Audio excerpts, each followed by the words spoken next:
I first want to thank all of you for being here. This is, as all of you know, the 16th annual Central and Southwest Asian Studies Conference. It's an international conference which has been organized on the University of Montana campus for the last 16 years, and we are very proud to say that this is not just the 16th annual, but it's 16th annual conference on Central Southwest Asia without any support from the University of Montana, financially and in terms of funding, but all generated through external funds, donations, and contributions of folks like yourself who have made it possible for us to put it together. Before I introduce our wonderful presenter, Dr. Michelle Valentin, I want to mention several co-sponsors whose participation and support for this process, which has been really going on for the last 11 months. Once a conference is finished, the next one has to start right away, at least the preparation.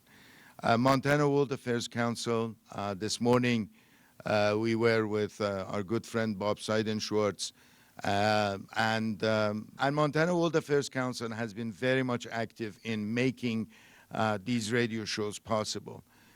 The other organizers, this year we are truly blessed with having Shanghai International Studies University, Shanghai, China, being a co-sponsor.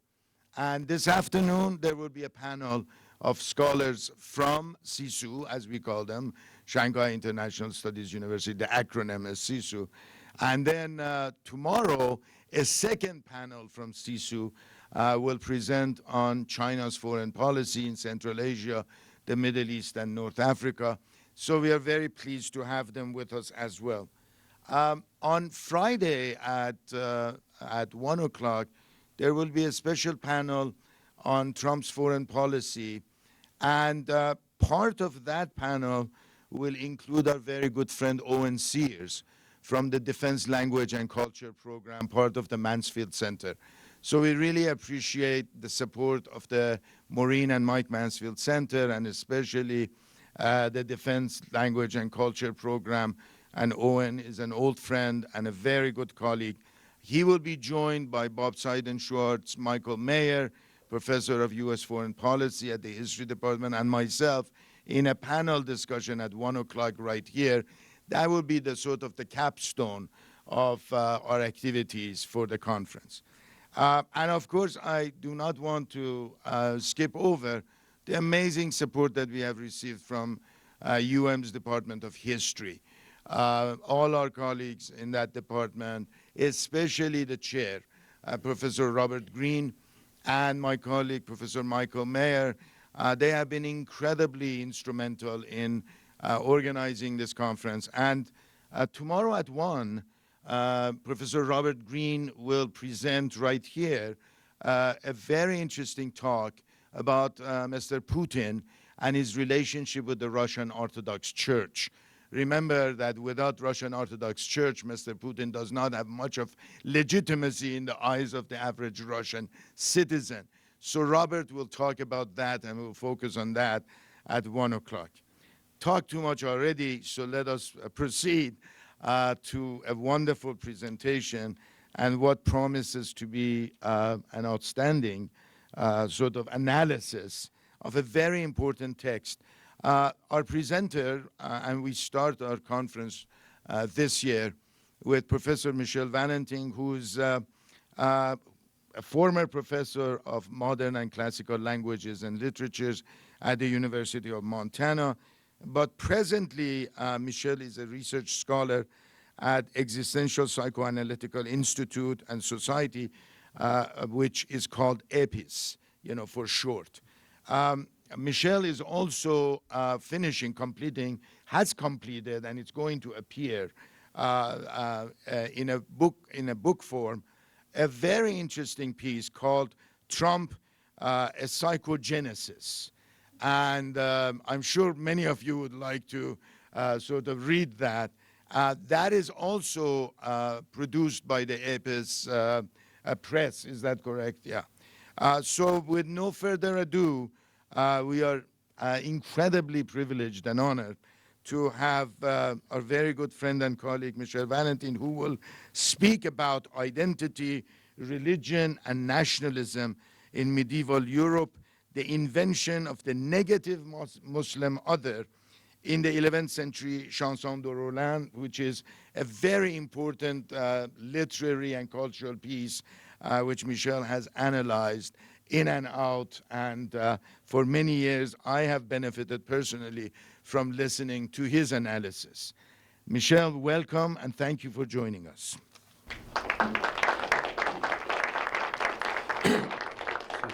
Thank you very much, Mehrdad, for this wonderful introduction, which is going to be hard to follow.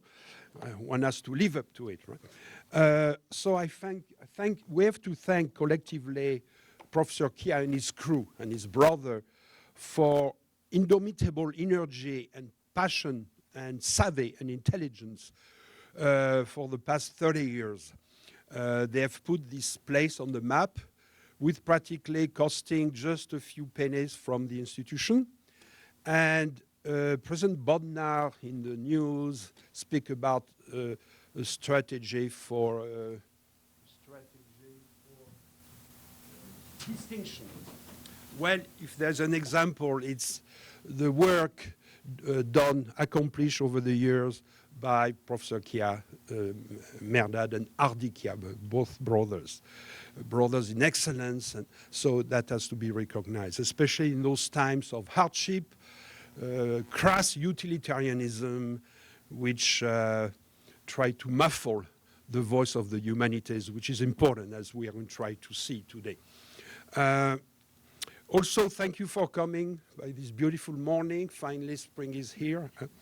So, and I must give a politically correct warning, since it's there, we're supposed to do that. Some of the slides, some of the graphics are graphic, as you'll see. So, I'm sure you're adults, but some are maybe shocking. So, but it's scholarly work. So the humanities, right? So, without further ado, I'm going to comment some of the work I've been doing on the Chanson de Roland, the constitution of the other, this negative other, which appeared suddenly in text, right? Iconically, in iconography and in text, around the 11th century. And at the dawn of French identity and literary tradition lies a beautiful text, about 4,000 lines in verses, the Chanson de Roland, which so impressed the European imaginary that this heroic epos acquired an immense popularity, which endured throughout the centuries under various versions.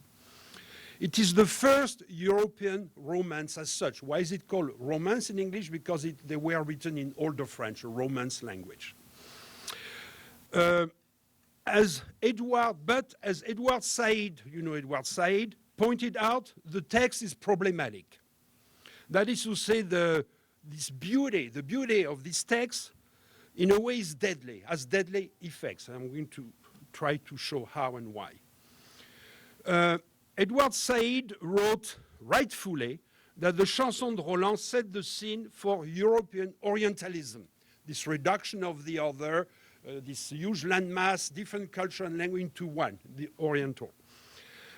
We will not repeat this seminal work, of course, but we will expand on its critical acumen by trying to understand why and how the first known surviving text of narrative fiction, Chanson de Roland, written in Old French in the 11th century, invented the multidimensional conception of the mortal and disgusting other of European Christendom. That is to say, the Moor, the Muslim, the Mohammedan, the Saracen, as it was called, the Turk, or the Paynim, Paynim meaning pagan. So the goal will go through the historical context, see why and how it's an ideological text, The key ingredients of ideology in this text, Christian bodies, martyrs, saints, ecstatic Christic bodies, with the notion of abject. We're going to go through that very quickly. The bodies of abjection, disobjectified, if you want, the opponent, the enemy, the nemesis, the Saracens, the Moors, the Arabs, the Jews. The Jews are included in there. We're going to see how. What Freud called Das Ding. We're going to speak about some theory very fast. Das Ding as sublime object of desire for the Christian body, for the martyred, tortured Christian body of the saint. Then we'll speak quickly about identity and social antagonism, why the role of this other, this pagan Muslim other, what is this role within the context of the ideology of the West, of Christendom. Then something important, how can Rome repair the Christian master discourse? The master discourse is a Lacanian notion, master signifier, if you want, the regulating master, master discourse, which fits into the ideology, tells you what to do and why it's like that. Today, if you want, the master discourse in the West would be more or less simplifying the neo-capitalism as we know it, globalization. There's no other way out of the situation except through, that's the master discourse, which influences you, orders you in certain ways through consciousness and the unconscious. Then, of course, ideology, abjection, death drive. We'll speak about that in a few minutes at the beginning. The representation of this Oriental enemy was so successful that its multifaceted, dangerous presence will inform and deform Western narrativity and ideology for centuries. The Chanson de Roland, with its Moorish nemesis, set the mood and the will, remember Triumph of the Will of Leni Riefenstahl, the will for the subsequent European onslaught on the Near East and on Andalusia, Spain, 8 crusades in the Levant, the Orient, from the 11th to the 13th century until 1270. And then the Reconquista in Spain until 1493. We'll see maps in a few minutes. By 1257, Andalusia, Spain, Andalusia will be reduced to the Kingdom of Granada. I don't know if any of you went to see Granada, which is a magnificent city. So very quickly, I will insert parentheses here and there. I know there is a new movement. It goes back to Pirenne, the Belgian historian, saying that the Crusades were mostly a defensive reaction from the West. They were justified because there was this onslaught of Muslim, oppressive. Well, there is a certain reality to that, of course. We're going to see that quickly. But in general, on the whole, and history comes out, archaeology comes out now with new findings all the time. It is a fact that this Muslim conquest was not that violent, and people lived very well under it. There was not a confusion, but a fusion of Jewish, Berber, Arab, Mohammedan, local cultures. I mean, it was a patchwork. It was very postmodern in a certain way. So it was not this onslaught, raping, looting, and imposing an oppressive religion on the population. That's why, by the way, you had this reaction from the master discourse of the West, right? My God, this religion, this way of being, this way of thinking, of bearing one's body, which is very different from the Christian one, is so seductive. It's going to gain the masses. So how are we going to regain control of those masses? That's mostly, if you want, the argument. By the way, this first crusade in 1096, and we'll see the role of the Chanson de Roland in it in a few minutes.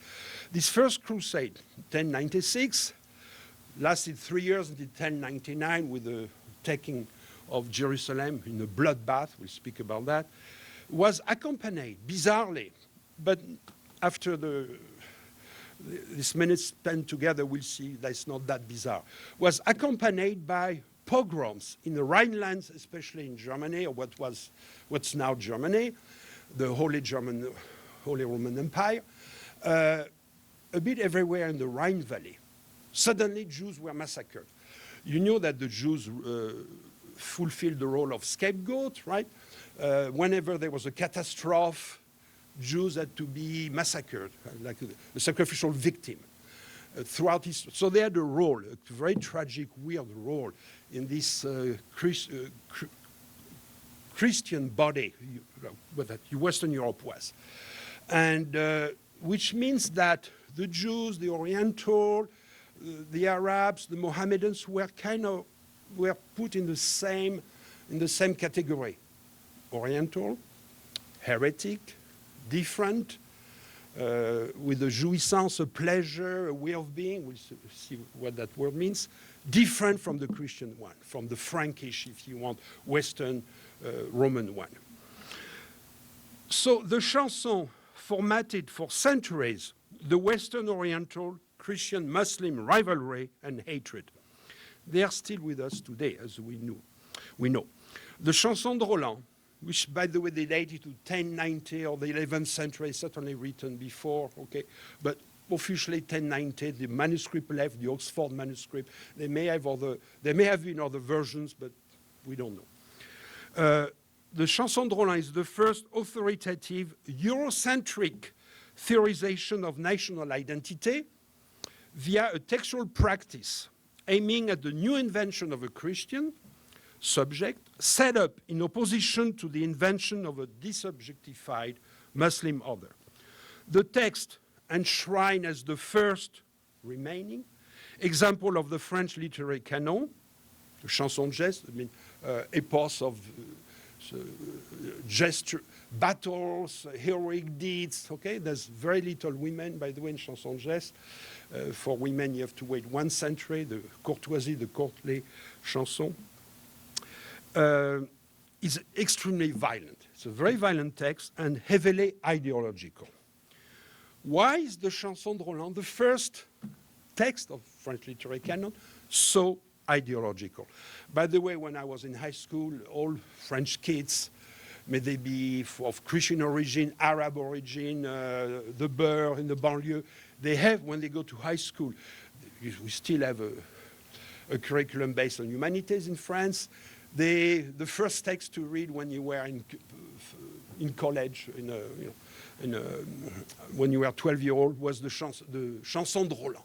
That's the first text. So it's enshrined as a canonical early text. So why is this chanson so ideological? In order to better understand the origins of one of the best examples of European grand narratives of Christianization, we'll examine briefly the birth of national identity within the historical frame of the great confrontation between East and West, between the Christian world and the Muslim Arab world. We will also make use of postmodern concepts borrowed from textual theory and literary criticism. Why? Because descriptive, historic, no attack on or no criticism of my colleagues in history, but descriptive, historic knowledge is never enough. Not because it is limited, but because, as Althusser, we'll see who he is, argues, ideology has no history.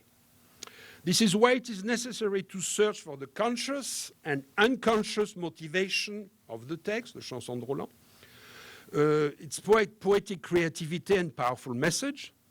That is to say, the peculiar way its textual ideology interpellates the medieval individual, interpellation, and turns him into a Christian subject. We're going to see that just in 1 minute. In order to analyze the subject matter of the chanson at a more significant level, we will appeal to the related notion of individual and national identity, and then the allied concepts of ideology, while making use of other similar concepts such as abjection, Kristeva, jouissance, and death drive. That is to say, we are going to go through an intertwined chain, Freud, Lacan, Zizek, with the hope that these textual tools will provide provided by phenomenology and psychoanalysis will help us understand the rational problematic of national identity, which implies an otherness and difference. Let's go, if you want, next slide. So what is a text? Something whose existence and production one interprets. A text brings, ask for interpretation. The newspaper is a text, although it doesn't really ask urgently for interpretation. It's not that cryptic, but some texts, literary texts, ask for interpretation. A poem, right? A discourse, something one inhabits, one uses, and is when one inhabits a discourse and is inhabited by a discourse. You speak, but you are spoken, okay? So these two, often they are overlapping, these two notions. Next slide, please. So what is a master discourse?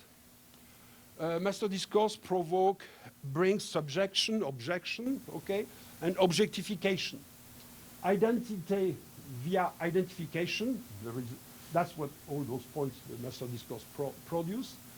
Identification via ideology, how to unify under one flag, one religion, one culture. A big problem today, as you know. So see, medieval time, Middle Ages are coming back in postmodern time in weird ways. How to homogenize the diversity, the heterogeneity of Europe under the same master signifier, the church, Rome, etc. And you'll see the Chanson d'Orléans. It's a very smart machine in order to produce a certain consciousness in the subject, but there are side effects, terrible side effects. How to deterritorialize subject land. Europe is being deterritorialized by Muslim, by the Orient, so there's this fear, this anxiety, this panic. Not so much in the people, by the way. It's more the hierarchy, the church, the aristocracy, the emperor, what's left of him in the Holy Roman German Empire, the king, Charlemagne, etc. How to rally the people to fight to the death for a cause. It's not easy, right? Uncle Sam wants you. Well, the Chanson de Roland is a recruiting machine, but it's very smart. So you have to go and fight. There's no national conscription. It's going to appeal to take you by the guts, like a Hollywood movie, if you want. How to purge the negative dimension, the subject. We'll see what exactly where we can go with that. Solution, the scapegoat.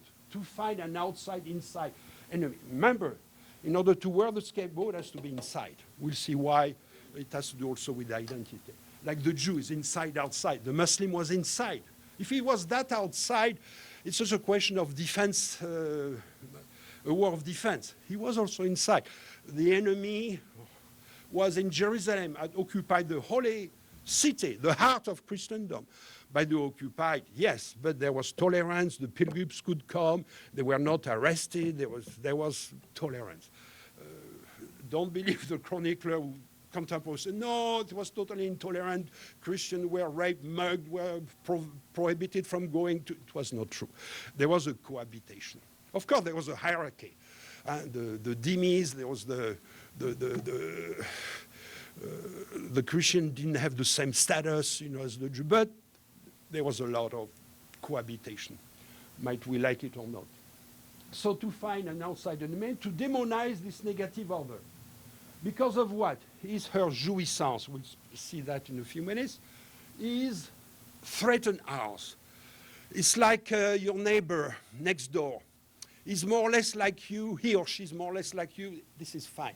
But suddenly they start roasting pig at 10 in the morning. Or a goat. They start wearing strange colored.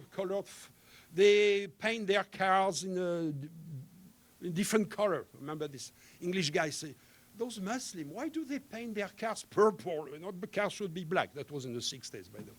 So there is this jouissance, this pleasure, this way of being, which makes you question, which is tempting, which is also repulsive. It goes to the heart of identity. So jouissance, remember, pleasure, extreme pleasure. It makes ours impossible because of the foreigners. I'm losing my benefits. I'm losing my job, my salary, the salary I used to have. There's a pressure to lower this salary. Doesn't mean, by the way, it's totally imaginary. There's some reality in there. That's why it's so difficult problem. So Their jouissance makes ours or mine impossible or intolerable. Then you have objectification of the other, racially or... Okay, so next slide, please. Jouissance, abjection, death drive, intra-inner subjectivity, intra-outer subjectivity. Identity, relations between people are governed by, if you want, a certain structure inside you, intra-subjectivity, but also a structure outside of you. They both are in correlation, in opposition, but they work together. So inner subjectivity, outer subjectivity. It's important, for instance, for the state. The state with this ideological dimension doesn't control people all the time, because you have your insideness, what's specific to you. But this insideness, this specificity, this individual specificity is linked to the others, because we are not the same, we are the same. We have the same structure, if you want. Let's go back. So ego, self, subject, the big other. What is the big others? The other of the mother. The big other is the law, the father, the name of the father. Patriarchy in its negative representation. Positive, the law, order. It's the force which allows you to detach from the mother. It's also the voice of the superego. Thou shalt do that. You go to school, you shut up. You don't exhibit yourself. You follow the norms, you follow the rules. That's the big order. It has a family position. It has an intra-subjective dimension. It has also an outside dimension, the state, the church, the Ten Commandments. That's the big order. It's a Lacanian term. Why others? The order of the mother. The primary, secondary, primaries before the Oedipal dimension. Christopher calls it the genotext. It's all this. Freud calls it the polymorphous perverse of children. It's this morass of things which have not put in order by language, the law, the big order, right? You have phobia, taboos in that dimension, likes and dislikes, which we cannot explain by language. That's the primary. It's an important dimension in us. Some organicist people, positivists, call it the dinosaur brain. Then the secondary, it's post-Oedipal, it's education, language, the way we are socialized by family, institution, the church, education, etc. Consciousness, the unconscious, of course. The unconscious, why is the unconscious produced by the incest taboo? A lot of people forget that. Even the queer theorists in academia, they forget there's the incest taboo. You cannot do away with that. If you have that, you have production of the unconscious, according to Freud and Lacan. So three important things. Imaginary order, that's the order of fantasy. Images, dreams. Desire is also imaginary. It's also in the symbolic order, the big order, language, laws, culture, symbols, language also, and the real, that's the terrifying order. What's the real order? What's left? What doesn't fit the first two? Death, contingency, things which escape us, we cannot control. We lose someone loved. What do you do with that? That's the real. And religion, cultural rituals are there to circumscribe the real, to keep it in place. That explains why religions are based on sacrifice. The Aztec, the Mayan, Christianity, sacrifice of God. What is the biggest sacrifice? You kill your own God in order to, so that you're convinced that he or she, what exists, okay? So next slide, please. Okay, the abject. That's from Julia Kristeva. We have to go quickly through this concept, and we'll carry on. What's the abject? It's, abject. Dirt, rot, corpses, whatever threatens your sense of being. It's linked, by the way, to the maternal body, incest taboo, right? Menstrual blood, slime, oozes, It's something which threatens the distinction between outside and inside, which threatens your identity. It's also something interesting since in racism, the object is always there between consciousness and unconscious. It's a limit, it's subliminal. In racism, what happened? This abjection, this notion of, we all have, by the way, comes to be fixated, to be projected on the racial order. For instance, the Jew, they smell, they are bizarre, they are dirty, they enjoy in a weird way, their sexual practice is weird, their food is that, this. Okay, that's the objection. So it's a powerful, it's not really an emotion, it's a subliminality. It's not an emotion because you cannot deal rationally with it through language. It's why racism is so hard to extirpate. You have to have a different strategy. So what happens in the Chanson de Roland and in the 11th century iconography, Christian iconography and text, this notion of abject is going to be projected on the Muslim order. And we're going to see, we'll read some examples. We'll also look at some iconography. Next, please. Althusser, very quickly, that's the notion of ideology, which gives identity. Interpellation, like if someone says in the street, calls a first name, "Hey, John!" Some people are going to turn around, right? They are thinking it's them. It's called interpellation. You answer to the call as, yes, it's me, as I've been identified as such. So it's a whole, and Althusser speaks about the ideological state apparatuses. The state has repressive measure, like in Syria, if you want, in extreme case, or seductive measure. I say religion, culture, it's cooptation, it's through seduction, cooptation, right? Schooling, for instance. So next, please. So there is a very interesting thesis in opposition to Laclos and Mouffe, speak about why society doesn't reach a certain consensus balance. Because there is an outside enemy which represents the limit of that social harmony, hegemony. There's always an outside enemy. It's not enough. Zizek, no. He says there is something else. Why? It is easy to project all our shortcomings on the other, even if it's objected. It's because there's a contradiction in identity itself. Well, what was a contradiction in medieval time? Les trois ordres, the three classes of society. Here it's represented. You have in the center the fighting order, protects the right and left order. On the left, you have the praying order, the monks, the clerics, the church. They pray for the salvation of the other two. The center one, the warriors fight for the right and the left. And who is at the bottom of the scale, who has everything on his back? You see he has a spade. The third order, here it's a peasant, right?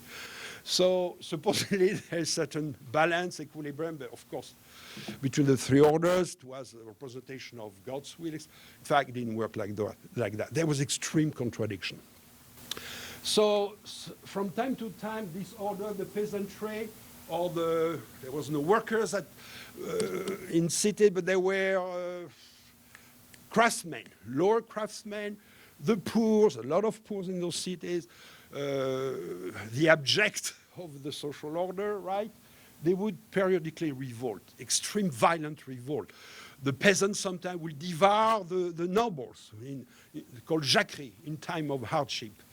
So there were extreme contradiction. Plus the central figure, the knights, the warrior class, there was rivalry. And Chanson de Roland, the key of the story is based on that rivalry. Ganelon, we're going to see that, is a traitor. He causes the direct death of Roland. So there's rivalry, fighting. People fighting. The way to aggrandize the land was to marry other the daughters of other squires or lords. Rivalry like warlords. The warlords in Somalia, in maybe some aspect of that in Syria. There's faction. The leaders are fighting. There's no unity. So there's all those contradictions within the social body, right? So this contradiction, the master discourse, the Rome, the church discourse, the Christian discourse, manipulated by the top of the hierarchy, the top of the pyramid, use those contradictions, and it's like there's a twist, a magical twist. Use those inner contradictions, inside contradiction, negating them. Now there's no contradiction. It's just the enemy, the outside enemy. Automatically they are projected on the outside. Okay. So the limit of the hegemony, wholeness of the Christian society is not because of the outside enemy. It is because of inside contradiction which were projected on the outside. There's a big difference. Okay. Next, please. Well, Charlemagne Empire, just before, yeah, you can talk about. So 1814, he dies. You see more or less that represents modern Europe. You see the green part. There, that's the Christian territory. That's the Caliphate of Cordoue. And there is this line of friction here, represented by the Pyrenean borders, which is a line of mountain. The Arabs had marched into south of France. They were pushed back. But they had settled for 1 or 2 centuries in Spain. And there was this line of friction and exchange. It was not monolithic, okay? It was not like a wall between Israel and Palestine, or the wall that Trump wants to build between the south and the north. It was I was going to say a movable feast, like Hemingway said of Paris. It was something heterogeneous, complex. There was a modus vivendi. But Charlemagne, who unified Western Europe according to the ideology and history of Rome, the empire, the Constantinian dimension. He pushed the Saxon, the Avar in the east, and then pushed the Muslim back by the end of the 13th century, what would be Granada, that's all. So in order to do that, you have to mobilize the people, and that's where the chanson role comes in, okay? Historical context of the chanson. Charlemagne reigned from 1768 to 1814. He formed an empire from the Elbe River to the Ebre, okay? And then at his death, it was separated in 3, which more or less represent France now, Germany, and then Eastern Europe, or not into Russia, of course. So more or less, there's a weird coincidence between history, geography, and civilization. There's still, in fact, the line of separation, which is a linguistic line, more or less, on the Rhine. In fact, it's a bit further west, okay, for the Germanic language. They were already drawn at that time. So we are still living under the legacy. It's not the lines that Syria inherited, but there is still this continental masses which more or less influence destiny for centuries. Okay, between 1777 and 1778, attested by the chronicler Eugène Hard around 1830, around 830. All those texts were written in Latin, the language of culture of the church. Charlemagne, exploiting Muslim dimension, moving to Spain. He wants to take the city of Zaragoza. He succeeds in taking Pamplona and Giron, but not Zaragoza. So he led a campaign, okay, with the help of, that's interesting, he's using the rivalries in the caliphates, and Professor Chiar, Hardy, and Mehrdad Chiar more I should defer to them. They are the specialists, so they can correct me if I'm wrong. But there was dissension. There was Omniad usurper, some vizier, emir, allied with the Christian in order to squash out any rivalry, so Charlemagne used this dissension. That's explained also the rapidity, relative rapidity with which the Christian pushed back the Muslim civilization or presence, because there was dissension. There was contradiction within the Muslim body, if you want. Okay, the campaign was a failure. On the way back to France on August in 1778, according to the chronicler, Basque marauder. See the Basque country there? Basque marauders. The Basques have always caused problems. They ambushed the rear guard of the Frankish army at Roncesvalles. You can go and visit now. In the Western Pyrenean Mountains. And the Emperor Seneschal was killed, and all the rear guard of the Frankish army was destroyed. Then the story of what happened in Roncesvalles disappeared for about 2 centuries.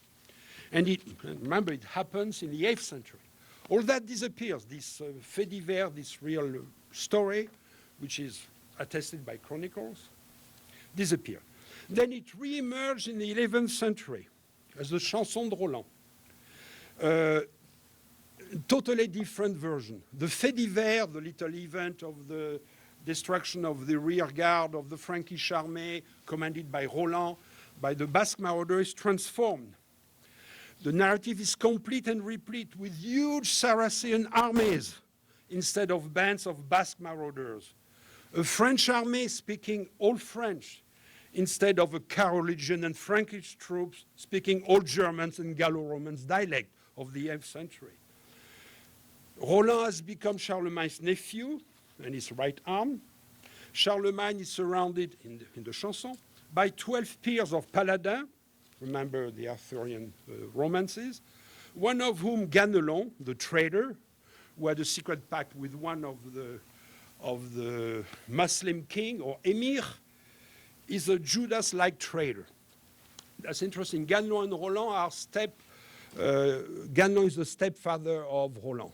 So there's already a deeper rivalry, which is very interesting. Here's the contradiction. The worm is in the fruit, right? There is this extreme internecine rivalry and fracture within the Christian body, okay? The text also is Charlemagne now suddenly, he was 38 in the 8th century historical event, now he's 200, okay? The text also is full of slaughters of mythic proportion. The climax of the story, of course, is the death of Roland.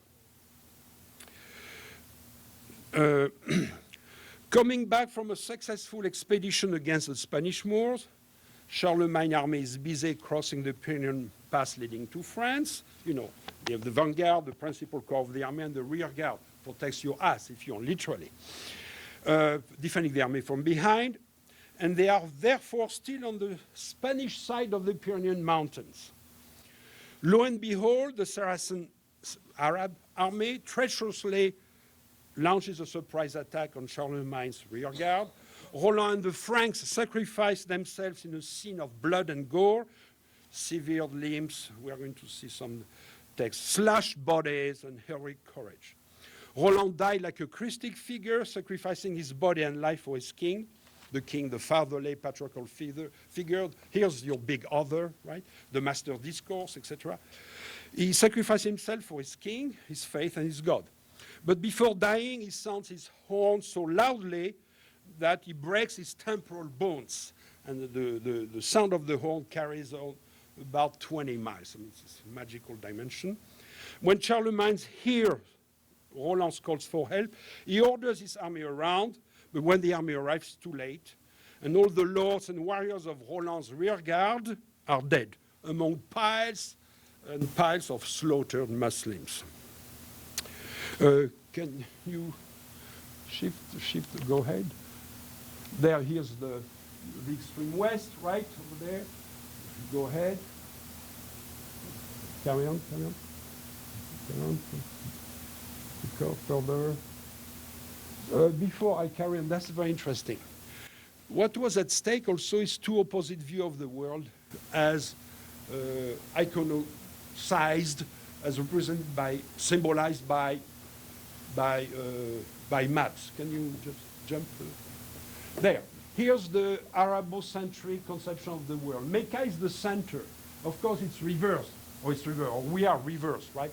The north is up, the north is up, down, the south is up. That's the Arabo-centric view. Mecca is the center, right? So they have this view of the world opposed to next one, and next, there.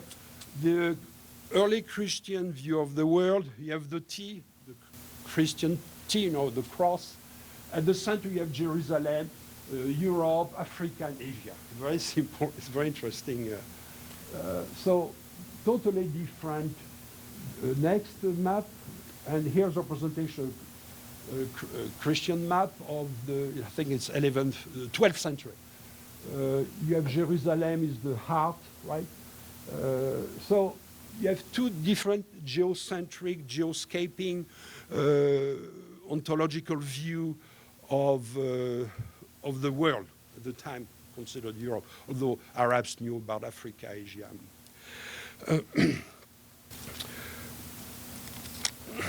Carry on a bit further. Here's the death of Roland in iconography. That's more a modern iconography. Carry on a bit, I want to see the... Okay, next. Here's a representation of the Big Order and Master Discourse, Charles Maine. He works both in German and in French. His palace was in Aachen, Aix-la-Chapelle, which is on the linguistic border, where Belgium is, if you want, in Germany now. Next, here's another view, holding up Rome. So you have the ecclesiastical power, imperial power. That's the total Master Discourse. Right? And he has even a fleur de lis. He was called King of the Franks. But the Franks were what? It gave its name to France. They were Germanic tribe speaking German dialect. They quickly the language shift to Old French. So Franks meant at that time also Germany. Next, if you want, here's a medieval depiction of Roland blowing his horn. And you don't see, yeah, you see the pile of, with the cone heads, that's the Muslim. Next, the famous sword Durandal, which was so hard it could split a rock in two. The sword and the horn, it's from a manuscript, an old manuscript. Carry on. Here's the, you have here the King Arthur, Charlemagne, and then Roland with his horn, and the slaughtered Muslim. Next, and the death of Roland, and with his horn he kind of smashed the head of a warrior, Muslim Saracen warrior, before dying. Next, and that's the stained glass window from Chartres. So he became so iconic, he was all over, right? Next, if you want. And here you have, it's an icon of Charlemagne, the king, slaughtering Muslims. Why? You can tell them, first they are dark. We'll see. Suddenly the Moors, the Saracens are all dark, all black. Right? Although they knew the distinction between African black and Arab blacks, they were represented as black for different reasons. We will see that later. Carry on. And here you have the death of Ganelon, the trader who sold the army, if you want, because of jealousy. He's being quartered, one of the punishment of the West. And next. And here you have Charlemagne by himself pursuing, fleeing Muslim and the Emir. Right? Next. There. Okay. So, the Chanson de Roland is a textual war machine. It rewrites history via the romancing, in both acceptions of the word, if you want, of an 8th century event in the 11th century. It is an a posteriori rewriting of forgotten a priori of the 8th century. Its narrativity works to a phenomenon of Christian and mythical grounding and amplification. That's ideology. The text becomes a pretext, mixing fable, myth, history, with a violent rhetorical shock and awe stimulation. The point of ideology is to shake you up, right? To take you by the guts, right? And to provoke, through emotion, an extreme identification.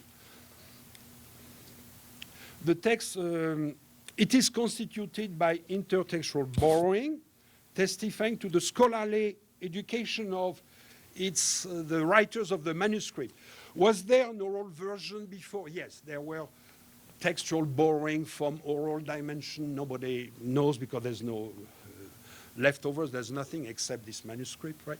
So it was a kind of compilation of oral tradition, jugglers, like stand-up comedian today, jugglers, performances. And it was all put together by a monk. The monks were the only cultural erudite of the time, people of the time. The text mobilizes people by constructing a common heroic past. Remember, these people are from different regions. Every region had its own dialect in France or in Spain, right?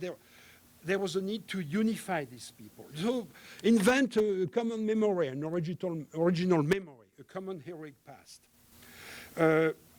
Are mixed the biblical age, Roman history, the Arthurian age, all claim equal historicity with that of Charlemagne. There's, if you want, a flattening up of the third dimension, which comes back today, right? A lot of students, I remember, sometimes conflate First World War, Second World War, Vietnam War. There's a confusion. That means the third dimension of time is flattened out. Right? Mythical or actual genealogical histories of saints, kings, and patrons reinforce the emotive and charismatic dimension of the chanson, producing a unified hypertext, layered like a cake. The heroes, characters of ancient Greek texts, of the Bible, and recent Christian history are mythically exaggerated and conflated over the bridge of time into a two-dimensional fresco where time and perspective are compressed. Achilles, the Greek hero, becomes Roland. Alexander and St. Peter become a 200-year-old Charlemagne. Judas becomes Ganelon. The 12 apostles, they become Charlemagne's 12 peers, like King Arthur Round Table. So the textual, oral, and written narrativity is a war machine and an ideological propaganda apparatus, like Althusser told us. The chanson emphasized the importance of France in the coming titanic struggle between the Occident and the Orient, Christianity and Islam. The obvious text strategical aim is to unify its listeners, the audience, into one entity by designing a deadly, pitiless, treacherous common enemy upon which is projected, discharged, all the negativity, frustration of the listeners. This violent process is not really new. It was theorized by Aristotle in his Poetics, right, in around 335 BC. It's called catharsis. But something new is added to this catharsis, purgation of passion. Something else is at work. We will call it the abject. Let's go to the slide to illustrate how this abject works. Okay, by passing, what is the goal of the ideological war machine? Right? First, by using this exemplary sacrifice of Roland. to convince you, to seduce you, to impress you that by dying for your sins, Christ redeemed you. The kind of syllogism, if you want. Because of your weakness, passivity, indolence, and your sins, the Muslim order is taking over Christendom, symbolized by the holy city of Jerusalem, is taken, the heart, right? And prevents you from practicing your faith, going on pilgrimage to Santiago, which by the way was still Christian, but in Spain, at the western and northern end, right? Close to Muslim territory. Or Jerusalem. Although people went to Jerusalem, they were not prevented as such, but Rome used that reason to justify the crusades. If you don't go to Compostela, one of the shrine of Christianity, or Jerusalem, that puts your redemption at risk and threatens your eternal damnation. So here comes the common individuals. Oh my God, you know, I cannot redeem myself because I'm a sinner. I've been doing this and that. The way to redeem would be to go to a pilgrimage. I cannot do it because of the Muslim order. Right? In order to redeem yourself, you have to stamp out the threat of Islam. By dying for Christ, you redeem yourself and acquire eternal salvation. So let's look at the subject. Carry on, further down. So the consequence of that discourse, let's go through that. You have 8 major crusades in the Levant from the 11th to the 13th century. Next, here's a map of the different crusades. The first crusade, 1096, it was preached in Clermont-Ferrand, the center of France, 1095, right? Second crusade, the fourth crusade was a disaster. The Venetian merchants wanted to take Constantinople, the heart of Byzantium, the ex-Eastern Roman Empire. There was a schism between the two faiths, if you want, became the two faiths. In 1054, the Oriental Church, which will become the Greek Russian Orthodox Church, separates from Rome. So there is the name of the Father, the big order is split. The Master Discourse is split, right? Next, let's. Okay, so here's an icon besieging the Arabians in Antioch, the 12th century. You see they are on the right, they're all dark. They look like Negroid black African, and they have turbans, right? Two homogenized masks. The Crusaders on the left are all helmeted, right? So helmeted face against black faces. Next, please. Another. On the ground, you have severed heads of Saracens on the ground. Why? Because they have turbans. I mean, they are Saracens, right? So you have this. The Crusaders are literally decapitating the Saracen army. Carry on. So that's a Russian slide, and my good colleague Clint Walker told me it means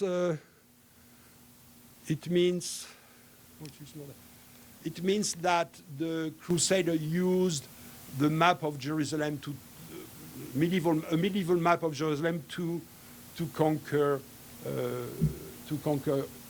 Jerusalem. Next, it's on the next here. So the Crusaders, that's from a Russian document, used that map of Jerusalem, of the Levant, of the Orient, in order to conquer Jerusalem. It's kind of a cryptic. Why would this type of map, by the way, modern maps were invented in the Renaissance? You have to wait for the third dimension, the perspective.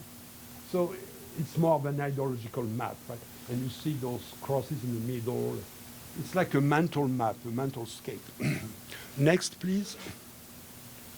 Okay, that's more it's a later presentation of a Crusader and a Muslim. That's from later. It's not medieval. It's why the Saracen on the left looks like half Chinese, half Persian, half. It is bizarre. It's a composite image of. Here's a good example of Said Orientalism, right? Next. Okay. Next, please. Okay, so I'm jumping ahead, but I think I don't know how time-wise I'm doing. what is the problem with it? So you have a textual war machine, very seductive, which takes people by the guts, which is being played out, performed, represented all over the Christian body in the different stages where the pilgrim will stop. Cathedrals had relics of saints, right? There was a narrativity of martyrdom of saints. And if you want, how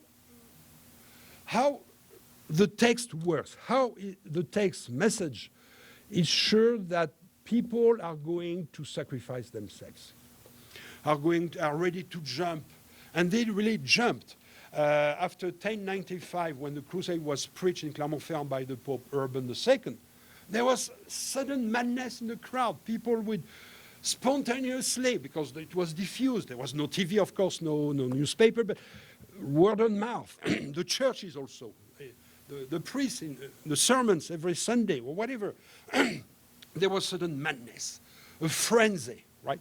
So something happened. How suddenly more or less peaceful citizens, right, more or less, suddenly are convinced that they have to give themselves, they have to give their body. Their jouissance goes into overdrive, goes to a different dimension, right? And is ready to slaughter anybody who is deemed heretic or the enemy, putting their life at risk, right? It's not the zero body count of today's American army. You have to put your life online. So psychologically, it was prepared by what? Why? By the sacrificial body. Throughout Christendom, from the 6th century to about 3-4 centuries for Europe to become Christian, more or less to be unified, there were stories of martyred, tortured saints, men and women. And I give you some examples. So people were psychologically prepared. They were psyched up, if you want, ready-made. They were just waiting for the right discourse, the right stimulus, the right savior, in order to passer à l'acte, to go into action. Their jouissance would shift and go into the death drive. Remember the death drive? The death drive is jouissance, extreme enjoyment, which is linked or geared towards death. It's why in French we call orgasm the little death. You lose consciousness, you die to yourself for a few seconds, of course. Okay, or more, perhaps more. So here's an example. Martyr of St. Vincent. If you go to the church of Santa Maria, it's in Catalonia. The Martyr of St. Vincent. Look at the people doing the work. It's very factual. Okay, they are piercing the bodies on a hot grid iron. Next. And of course, you have a lot of sadomasochist element, right? It's like, was the medieval time different? No, when there's an accident, people rush to see, is there blood? I want to see blood. In a game, in sports, there's this dimension. There's a death drive in all of us, right? So here's the martyr of Erasmus of Formia. He's being eviscerated. And look at his face. He's looking in his own bowels, and he has the halo of sanctity. Look at it's like he's in ecstasy. It's clear in some other icons. Next, our Saint Apolline, a saint, a woman saint. Her teeth are being extracted. She's being put on the strap, okay? So you have all these sadomasochist tendencies which are being aroused, awakened, and channeled by the Chanson de Roland and those narratives of 11th century. And next, please. Next. Saint-Denis was the patron of France. He was beheaded and he carries his head, right? Next. That's another example of Saint-Denis martyrdom, right? Or Saint Sebastian is very well known. Or here you have a certain homoerotic dimension, the fascination of the last moment, Saint Sebastian body, which is very male, aesthetically male, pleasant, male aesthetics, male body, is being pierced, penetrated by all those arrows, and look at his face. It's like he's orgasming. There's ecstasy. It's called ecstasy. So there was this weird collusion between suffering, the presentation of suffering, ecstasy, and sacrifice. Next. Saint Libert, I think she's also decapitated, and she picks up her head. Next, Saint George is on the wheel. Next, please. Saint Margaret. So there was a lot of sadomasochism.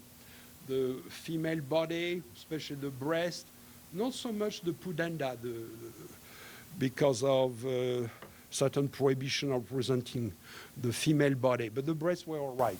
So she's being lacerated. Look at the gaze. The pictures are not good. We're missing the gaze, the gaze of concupiscence of the perpetrator, the torturers. Next, here another scene of Saint Margaret. Next, please. Another Saint Margaret, she's being, her flesh is being torn apart by hooks. And then go back to this one. Look on the right. This is bizarre. Is that a depiction of a Muslim character? I'm not sure. Next, another example, martyr of Saint Sava and Saint Cyprien on the wheel. Next. Here is Origen is an early church philosopher, and he was so much persuaded by the sanctity, he castrated himself to emasculation of the flesh, denial of the flesh, of sexuality, of libido, etc. And he was a well-known character somehow in medieval iconography and self-castration, right? So what in fact you have to do in a certain way. You have to castrate yourself in order to become a recipient for the work of the church. There's a lot of depiction of that. Next, please. Another penetration, Saint Edmond the Martyr, English saint. Next. Another Saint Agatha of Sicily, ablation, cutting off of the breast, like mastectomy before its times. And look at the ecstatic. There's no depiction of suffering. This is amazing. That.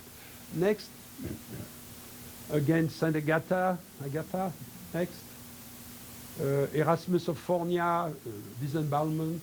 Next. Etc. So let's go to the abjection. I want to see, because time is flying, the recitation of Muslim as abject object. If you can scroll down, please.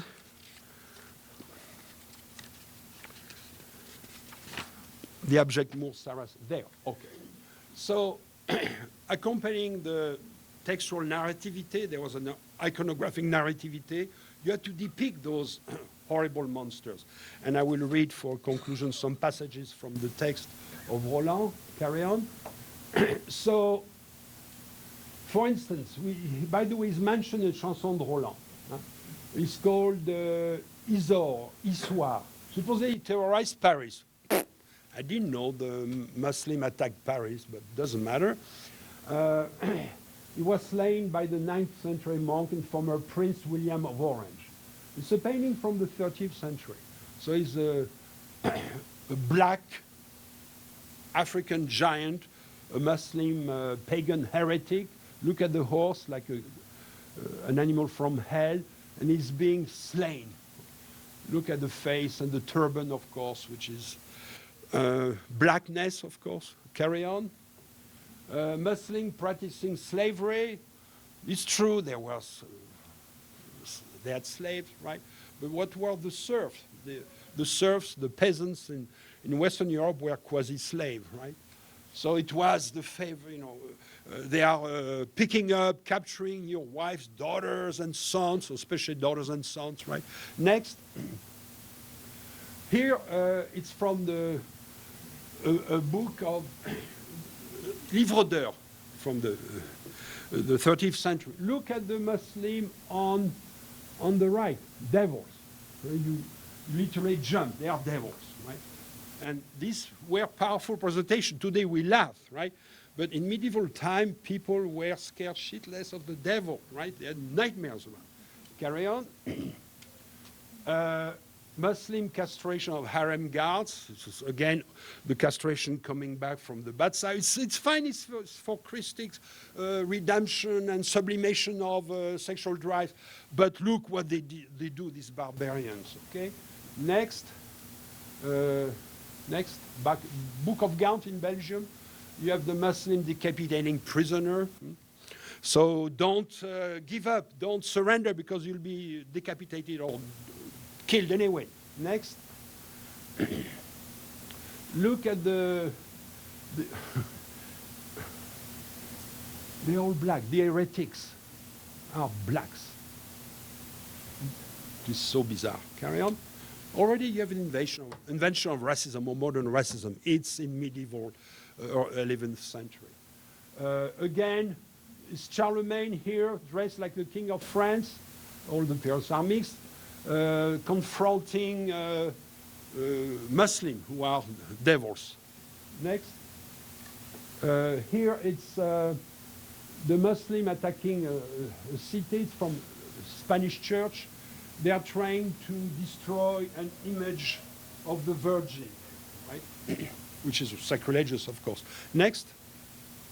Here Muslims are trying to drown a statue of the Virgin. Next. Carry on. Again, Saint Louis, the last crusader, the King of France, imposing his rule on Muslim king. They all look the way they are represented. Dark, of course, in a submissive, sheepish, coward look. Carry on. Saint Louis attacking Muslim citadel in the Near East. Next. And here is something interesting. If you look, because I told you that there was a Muslim presence in the West, in France, even at the university. One of the big was Averroès. Look what Buenamico did in the 40th century with Averroès and Mohammed. He put them up there. Doesn't work. Up there, you see at the upper right corner, the Leviathan devouring Mohammed, and Averroès, which is one of the great philosophers of medieval time, who started to imagine consciousness and unconsciousness. He says, something in me thinks, and also laid the ground for more or less religious relativism and atheistic thoughts. Let's carry on. Of course, Jews were put in the same basket as the abject Muslim, right?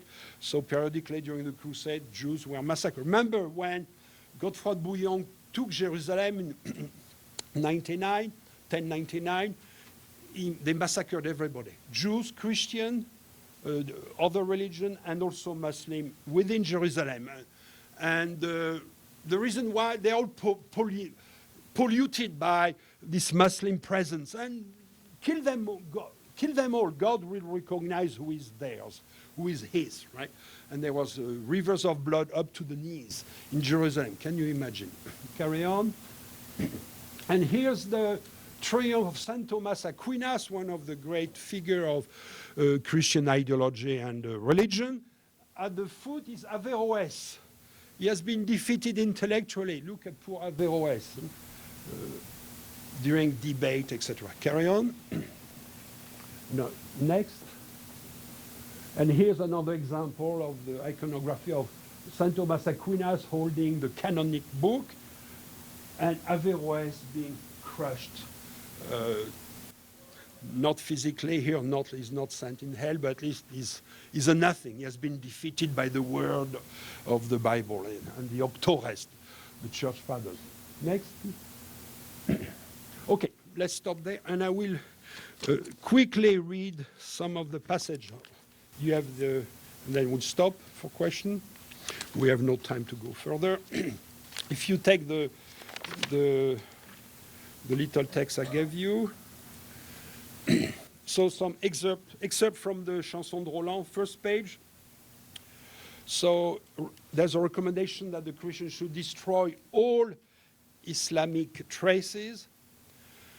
All Saragossa lies in the emperor might. By the way, he never took Saragossa. Some 1,000 French searched the whole town to spy. Synagogues out and mosque and heathen shrines with heavy hammers and with mallets of iron. They smashed the idols. By the way, Muslims had practically no idols, very strange. The images they smite, make a clean sweep of mummeries and lies. Mummeries already. The bishop next, the water sanctified, the water has to be purified, etc. Next page.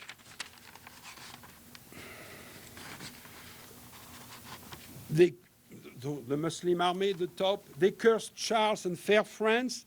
They rushed off to Apollo in a crypt. It's a subterranean religion.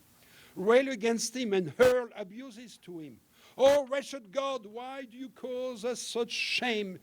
And it's the Muslim speaking to their God. Why did you permit our king to be destroyed, etc., etc. Next page, page 3. Description of some of the Muslim army. The smallest division had 50,000 men. The first is made up of men from Butentrot, and the next of the large-headed Milceni. On their spines, along the middle of their backs, they are as bristly as pigs. They are a race which doesn't serve the Lord God. You could never hear of more villainous men.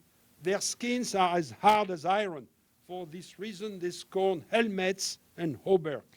The first ride hideous of men from Canaan, Turks, Persians, Peshmerga, Persic bands, Persis, Iran, of Persis named twice, Avar and Solterans, Uggurs and Ormalians, Bulgarians, Broussan, Cleverans, sons of the desert, a wild and godless clan. You'll never hear tell of such repulsive scamps. Here's your object. They are repulsive. They ooze. They are disgusting. Page 4. A Saracen was there from Saragossa. He took the oath from Ganelon the Count, the traitor. In friendship, he kissed him on the mouth. Is it a denunciation of sodomy or what was called homosexuality, sodomy? Not necessarily, because when a vassal and the lord passed a contract, a homage, it was followed by a kiss on the mouth, like Russian style, if you want, right?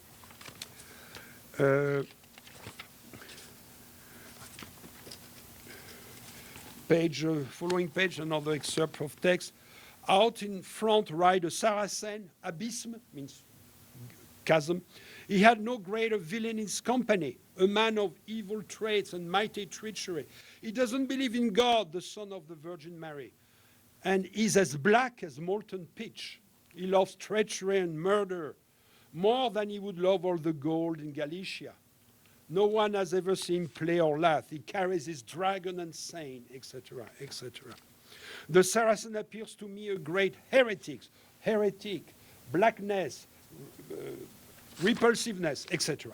Well, I think you see my point, right? Thank you.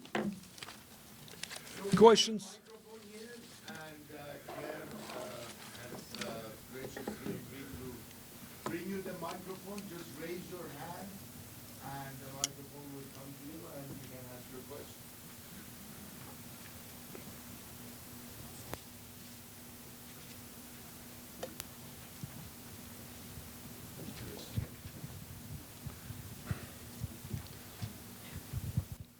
At the beginning of your lecture, you were talking about Lacan and the real, the symbolic, and the imaginary. And I was wondering if you could tell me, like the iconography of a saint being martyred, how that operates on the real, or how that operates on the imaginary or the symbolic order. Okay, yes, a good question. So the symbolic order, It's a symbol, right? A symbol of Christ, died for your sins. Redemption through sacrifice. Here, the twist is to pass the sacrificial act from Jesus to you. Right? Jesus died, sacrificed for yourself, but in turn, you have to sacrifice yourself for him. So you have a symbolic dimension, which can be argued through language, persuasion, explanation. Bon, that's a symbolic. The imaginary, you have all these dimensions, iconographic dimension in churches, statues, paintings. Remember the Romanesque church from the 10th century to the end of the 11th were painted. Now today the paints have disappeared. They were frescoes, some are left, right? In some churches in France, Italy, and Spain. Fresco depiction of extreme atrocities, right? It's like Dungeon and Dragon, right? You have an imaginary dimension of evil, but evil done to the sacrificial body, to the good body. And this imaginary stays there, it's just fantasy. And then the real. What is the real? It's the jouissance, the death drive of violence. That's why it's so dangerous. It hooks on a certain repressed or contained dimension of your jouissance, of your extreme pleasure, which is linked to the representation, the evocation, and of extreme suffering, okay? It's called sadomasochism, I'm simplifying there. So it works in three orders, in the symbolic, the imaginary, and the real. The real is dangerous. Why? Because you have to contain it. It's why you have ritual, you have sacrifice. If you can let yourself be possessed by the death drive, right? It's like, for instance, in the Crusades. Once the death drive is unleashed, these people, this crew would massacre anything. They would kill anybody. They were like in Overdrive, the drive. Drive, she says. Remember that movie? So, and the drive is in the real. It's why in war generally, like you could say, you could make a case that the Syrian war right now is an overdrive. The death drive is in the system, in the social body, it's manipulated, of course. So the real, that's the dangerous part, right? And also the master discourse, how to unify master discourse, how do I channel all this internecine, inside violence, brother against brothers, how do I channel it and project it on the outside? And the death drive is there. The problem, the contraction are already there. But how do you transmute them so they are projected on the other, on the outside? But the real dimension is very, right. There was a jouissance, the real. There was certainly a lot of homoerotic or heterosexual erotic stimulation from those bodies. Remember, Kierkegaard said, we are sick unto death. Today it will shock us, but I don't know if you look on the web and in games, in electronic game, video games, my God, the depiction of violence. It's a game, of course, right? But it's there. This is, yes? Has the Song of Roland So, been represented? Yeah. we have one question and then we come to Okay. Oh yeah, I'm just curious. So you mentioned that you think you're claiming that racism, as we know it today, has its roots in this the 9th to the 13th century. Yeah, and 11th century. yeah, and so I'm really interested in that point because, I mean, racism as we know today is rooted in notions of bioethnicity, and so I'm really curious how you see the Christian doctrine of the universality of all souls under Christendom and the equality of all souls as interacting with the new mobilization of symbolic ethnicity in this period and in relation to all of the things that you talked about today. Right, that is a very good question. Why? There is a contradiction there. Although the church claimed unification, people can be redeemed if the Saracen abjuration, abandon their faith, they can be saved and become Christian. In fact, that didn't happen much because of the death drive. When the Crusader came to the Levant, it was horrible. First, they set up feudal, repelling the West, feudal territory. They wanted to become their own master, their own lord, right? And they treated the local population very badly. Overtaxed them, despised them. It was a colonial situation. So did they redeem? Did they save souls? We don't know. Maybe some Muslim population converted. The Jews rarely converted, at the time. This is very, very strange. But it echoes with some of our social political reality of today, right? So this unification discourse was perhaps a beautiful discourse, but in practically it didn't work, or they didn't want it to work. And also they were the church father, the master discourse, was afraid of that otherness, right? Except in the Reconquista in Spain. That's a bit different. A lot of Muslims and Jews abjured and then converted to Christianity. And their descendants live today in Granada in southern Spain, right?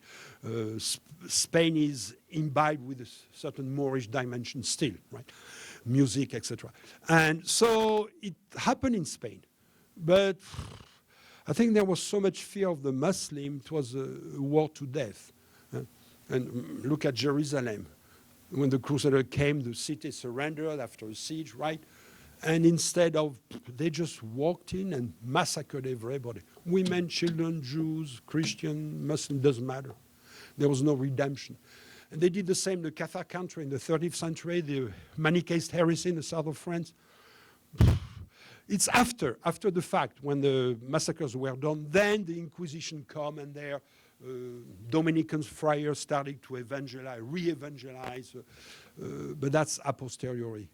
So this unification discourse, I don't know, it's just a discourse with this limitation. And or look at it's the same, by the way, happened when the Spanish invaded Mesoamerica. First was the conquistador, then the priest, but what happened? For the first 50 years, they massacred the Indian, enslaved them. And finally, Las Casas said, wait a minute, right? What we are doing is anti-Christian is wrong, right? It took about 56 years. By that time, 3/4 of the Indian population had disappeared, were massacred, especially in the West Indies, etc. So it's just a discourse, right? Yes. Yeah, Michel, has the Song of Roland been represented in film? Only one, with Klaus Kinski. Klaus Kinski were playing, I think it's a German-French movie, but that's interesting. That's almost, and it's a rich, you can imagine what you could do with that today, especially with the Muslim order set in Spain, right? The border, the subliminal zone of contact, right, between the north, the Christian, and the south, the Moors. No, that was, I don't know why. Thank you very much. You're welcome.